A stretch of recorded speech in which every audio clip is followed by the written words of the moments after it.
You have to position yourself in a position of victory. View your victory. Visualize your victory. Stop visualizing your defeat. Stop visualizing your failure. But start visualizing victory in all areas in your life. That is one secret, mga kapatid. It's not an accident that you are here. If you are hearing my voice, God is speaking to you.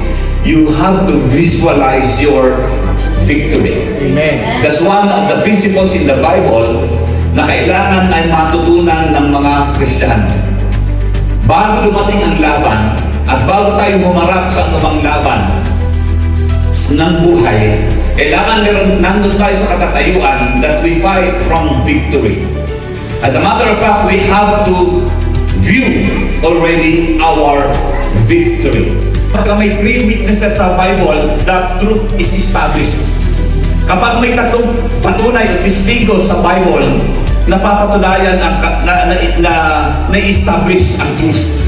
I have given you 3 examples already na pinapakita dito bago pa ang laban. Sabi ni Joshua and Caleb, we are well able to overcome it. Mapapasahan mo ang exam na yan. Matutupad mo ang pangarap na yan. Malalagpasan mo yung problema na yan. Mababayaran mo yung malaking pagkakautang na yan. Magkakaayos ulit kayong mag-asawa. Maaayos ulit ang iyong pamilya. Kayang-kaya po natin yan because the Lord is with us.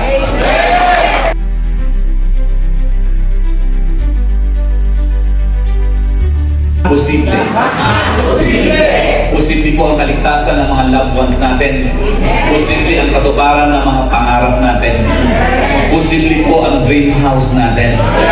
Posible po ang dream business natin. Posible po ang dream na mag-travel kayo. Posible po lahat, mga kapatid, dahil kay Lord, walang imposible. Maliwanag ba na confirm ang topic? The title is 2025 Year of Limitless Possibilities.